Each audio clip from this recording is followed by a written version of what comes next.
je me trouve devant une tâche fascinante, intéressante. J'espère que ceux qui vont regarder ce film et écouter les différents exemples des instruments auront le même intérêt, la même fascination que j'éprouve en pensant à l'origine des instruments. Imaginons une séquence justement qui vient tout d'abord de notre cœur et de nos poumons. Donc notre cœur, ses battements, nos poumons, ses souffles. Et c'est en exhalant que nous nous exprimons. Et c'est à la fin de ce souffle que nous espérons avoir communiqué quelque chose. Pour prolonger le souffle, on prend un instrument qui est un peu, comme nous avons dit, une réflexion, comme est le miroir de soi-même, de l'intérieur de soi. Et je pense que les premiers instruments à musique, à mélodie, ont dû être des instruments à souffle.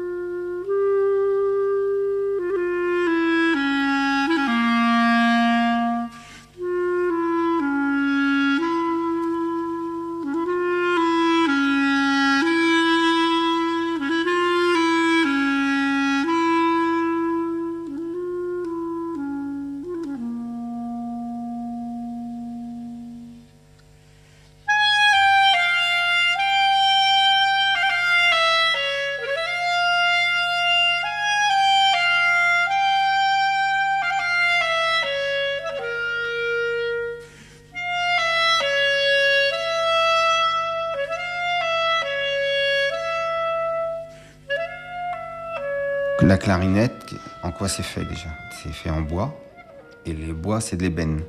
L'ébène provient de l'Est africain, Mozambique ou Tanzanie, et on a choisi l'ébène pour ses qualités acoustiques et ses qualités de stabilité aussi. Les premières clarinettes, en 1850, étaient en buis.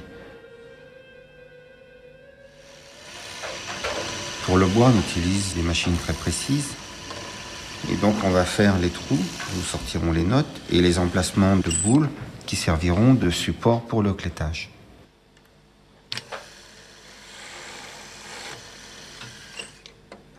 Vous avez aussi ce qu'on appelle la perce.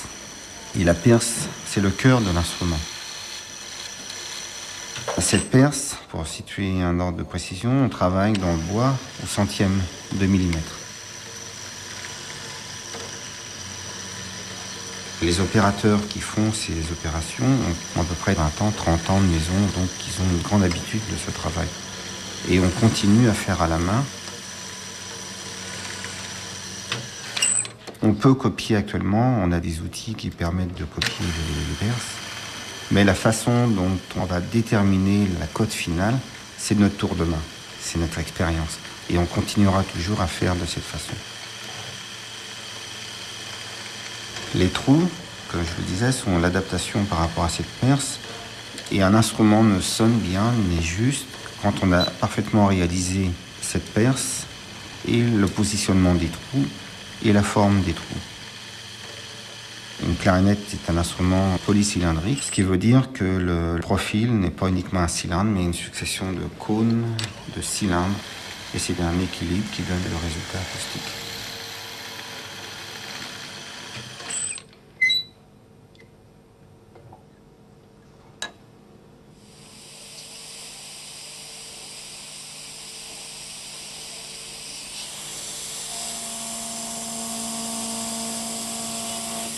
Ensuite, vous avez le clétage. On utilise du maillechort, un alliage de cuivre, nickel et zinc. Deux chimistes qui ont trouvé cet alliage, c'est Maillot et Chaurier, donc on a ce nom de maillechort. Le maillechort, on va le découper de différentes façons. On va le former, on va le forger, on va lui donner ses formes. Et les formes vont donner les clés que l'on voit sur l'instrument.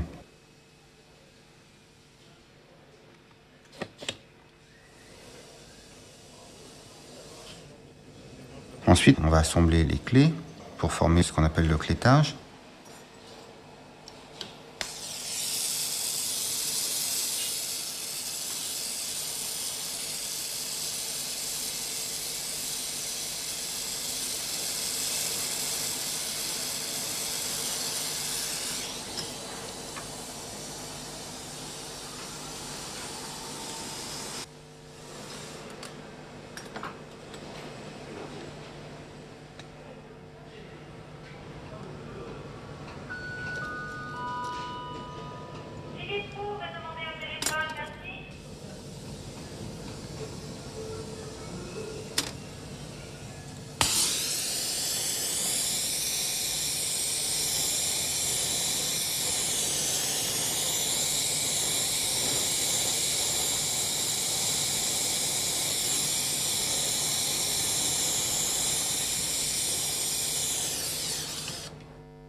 Un violon, on dit s'il prend 80 ans, 100 ans, il prend de la valeur. En fait, un instrument avant se vide. C'est-à-dire que l'instrument va toujours, au bout de 4 ans, 5 ans, 10 ans, marcher, fonctionner parfaitement, mais il va devenir un petit peu plus clair. Les molécules du bois, en fait, sont sollicitées par toutes les harmoniques, notamment les harmoniques aiguës, qui vont finir par éclaircir l'instrument. Et ça, c'est le vieillissement normal, comme un vocal sur un basson qui, à force de jouer, donc va un petit peu travailler les molécules. Ça, c'est notre expérience. Il y a des musiciens qui les fatiguent un peu plus vite que d'autres en fonction de la salive, en fonction des conditions d'utilisation. Pour un musicien professionnel, la durée de vie, c'est 7 ans à peu près, 10 ans. Au bout de 10 ans, il faut qu'il la change.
Tous les instruments professionnels sont essayés par nos musiciens professionnels qui sont nos conseillers artistiques. Par exemple, le choix du pavillon pour un instrument peut demander un quart d'heure, 20 minutes. Chaque pavillon est sélectionné. On a une boîte et chaque pavillon est essayé. Et ensuite, on va le faire pivoter sur lui-même pour trouver sa meilleure émission. Et ensuite, on pourra graver la marque, le logo, uniquement quand le musicien aura parfaitement trouvé le meilleur endroit sur l'instrument. Toutes ces opérations prennent beaucoup de temps. Voilà donc en fait ce que l'on pourrait appeler l'âme du violon. La comparaison entre l'âme du violon, c'est l'anche de la clarinette. Ça a pratiquement le même rôle, c'est-à-dire qu'aussi, vous avez peut-être pu voir que dans le violon, ce qui fait le son, c'est l'âme qui se trouve à l'intérieur de l'instrument. Et là, ce qui fait le son finalement sur une clarinette, c'est ce petit bout de roseau qui est une petite lamelle, vous pouvez voir, qui est toute fine, toute simple. C'est pas un sifflet, c'est un bout de roseau en fait qui a été taillé dans une machine. Et c'est une matière vivante et comme vous pouvez le voir, je ne sais pas si vous arrivez à le voir sur la caméra, mais c'est très très finement taillé. C'est-à-dire que l'extrémité de l'anche est absolument très très fine. On pourrait presque voir à travers. Alors qu'est-ce qui va se passer? Cette anche, si on ne la mouille pas, elle ne vibrera pas parce que finalement, ce qui fait le son d'une clarinette ou d'un autre instrument à anche, c'est la vibration de l'anche sur ce petit appareil qui s'appelle un bec. Donc ce qu'on va faire, c'est très simple. On mouille l'anche, très bien, sur toute sa surface. Et ensuite, on la pose sur le bec, vous voyez, sur cette partie-là qui en fait est creuse à l'intérieur. Il n'y a pas de sifflet à l'intérieur, je le redis encore une fois. Et on pose cette anche dessus, qui va être maintenue par une ligature. Voilà, on soigne bien la position de l'anche, car elle est déterminante dans la qualité de la sonorité qu'on va obtenir de cette anche et dans son confort personnel à pouvoir jouer sur cette anche. Donc, une fois de plus, je ne sais pas si vous le voyez bien à l'écran, mais on voit qu'il y a un tout petit espace entre le bec, il y a une table, ce qu'on appelle une table sur le bec, et l'anche qui se trouve ici. Et c'est lorsque l'on va souffler, l'air va donc provoquer des vibrations sur l'anche. L'anche va entrer en vibration, qui va provoquer, qui va donc donner un son. Pratiquement, voilà ce que ça donne. Donc il y a évidemment une technique, une position de mon embouchure qui va être appropriée. Et dès que je vais souffler, ça va produire un son.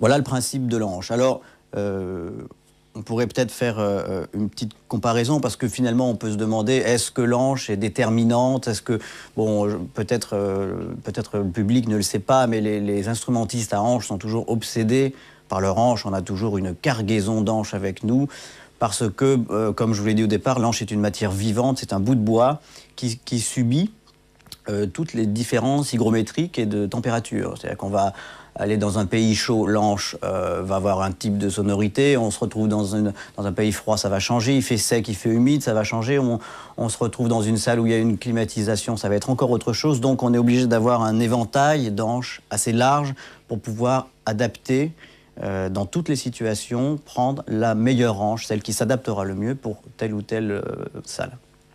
Donc là, j'ai pris avec moi une autre anche. Vous avez pu entendre un petit peu le type de sonorité et de facilité que j'ai pu avoir avec cette anche-là. Et j'ai avec moi une deuxième anche qui, elle, a été taillée de façon beaucoup plus succincte, c'est-à-dire qu'on a laissé beaucoup plus de bois sur l'anche. Elle est moins fine, on voit moins à travers.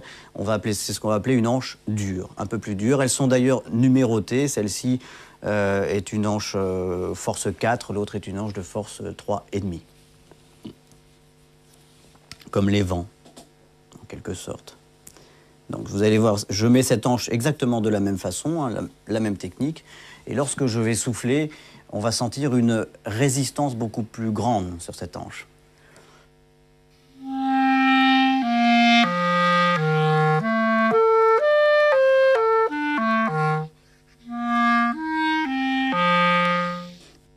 Alors, je ne sais pas si c'est très sensible à vos oreilles, mais en tous les cas, je peux vous dire que pour mon confort personnel, il y a une différence énorme. Et dans le contexte aujourd'hui, dans le contexte actuel, c'est une anche que je ne jouerai pas. Je choisirai plutôt l'autre. Principalement pour une question de confort.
Je me trouve devant une tâche fascinante, intéressante.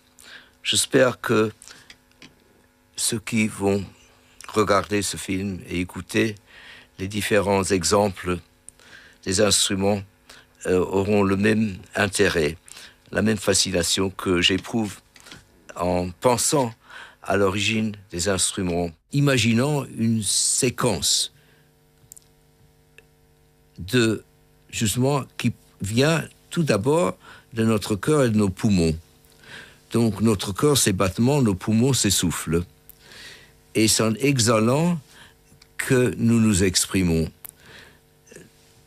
Et c'est à la fin de ce souffle que nous espérons avoir communiqué quelque chose.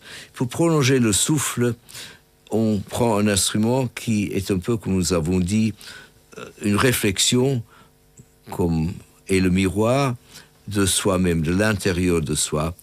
Et je pense que les premiers instruments à musique, à mélodie, ont dû être des instruments à souffle.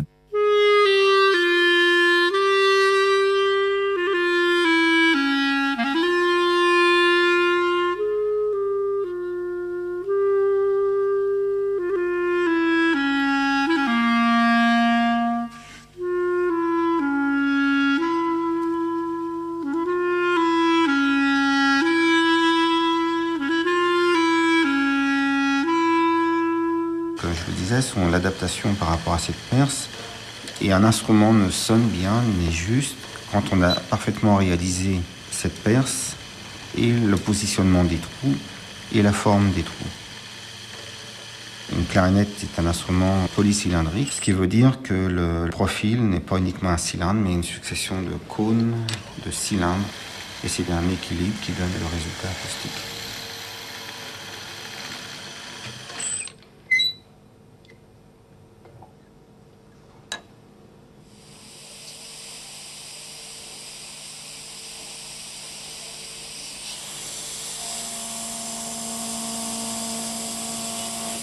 Ensuite, vous avez le clétage. On utilise du maillechort, un alliage de cuivre, nickel et zinc. Deux chimistes qui ont trouvé cet alliage chez Maillot et Chaurier, donc on a ce nom de maillechort. De boules qui serviront de support pour le clétage.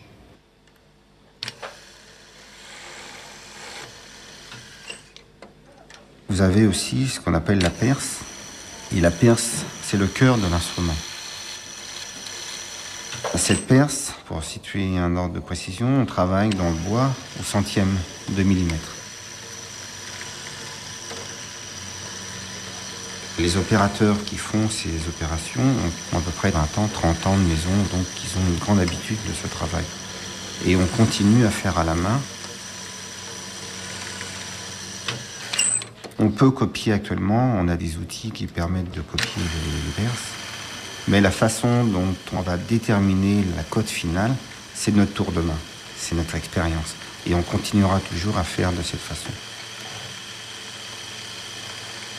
Les trous,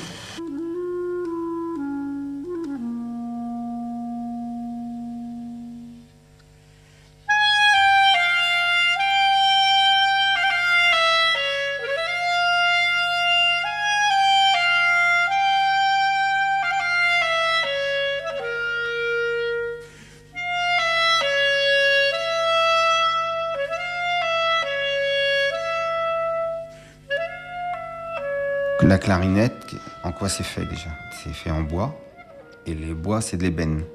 L'ébène provient de l'Est africain, Mozambique ou Tanzanie, et on a choisi l'ébène pour ses qualités acoustiques et ses qualités de stabilité aussi. Les premières clarinettes, en 1850, étaient en buis. Pour le bois, on utilise des machines très précises, et donc on va faire les trous, nous sortirons les notes, et les emplacements